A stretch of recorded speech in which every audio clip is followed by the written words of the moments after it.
ယနေ့မေတ္တာဘာဝနာပွားများကြဖို့ဟောလိုပါတယ်။ဘာဖြစ်လို့လဲ။ခဏကဘာကြီးဟာမီးဟုံဟုံတောက်နေတယ်။တနည်းပြောရလို့ရှိရင်ကဘာကြီးကလောဘမီးတဟုံဟုံဒေါသမီးတဟုံဟုံမောဟမီးတဟုံဟုံတောက်နေတယ်။မြမပြည်က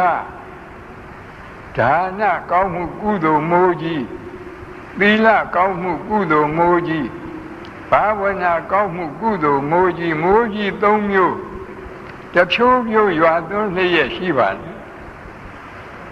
ဒီအချက်ကိုကပ္ပအခြေအနေနဲ့မြမအခြေအနေကိုကြည့်ရင်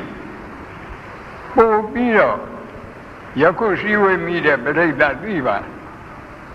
ကပ္ပအခြေအနေကြည့်ရင်ကြောက်เสียကောင်းလိုက်တာလူပေါင်း9000လောက်ဒုက္ခရောက်တာတွေအများကြီးသတင်းစာတွေကြည့်ရင်ဘုန်းကြီးများဒီကဘာကြီးမှာဒေါဘမီဟုံဟုံဒေါသမီဟုံဟုံမောဟမီဟုံဟုံ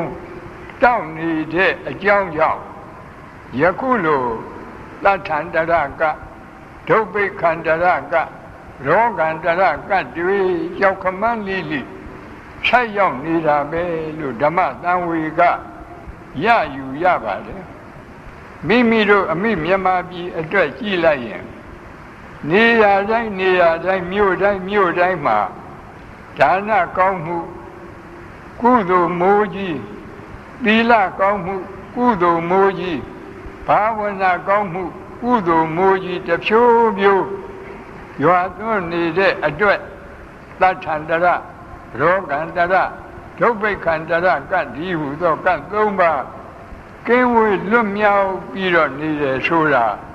ဓမ္မသဘောနဲ့အင်မတန်ထင်ရှားပါတယ်ဒါလိုဖြစ်ရတာဘာပြုလို့တုံးဆိုတော့ဗမာပြည်ကပုဂ္ဂိုလ်တွေဟာအနည်းဆုံးနေ့စဉ်ဖရာအပန်းထူတယ်ရှိမိထူတယ်ရေချမ်းထူတယ်တခါတတ္တဝါတွေကိုတတ်နိုင်သလောက်မိမိတို့တတ်သလောက်သိသလောက်မေတ္တာပို့တယ်လှူတာကဒါနမေတ္တာပို့တာကဘာဝနာအမြဲတမ်း၅ပါးသီလကိုဆောက်တည်တာကသီလမိုးဖြိုးဖြိုးရွာသွန်းနေတယ်ဆိုတာမိမိတို့မျက်မြင်မိမိတို့လက်တွေ့ဒါကြောင့်လည်းပဲကတ်၃ပါး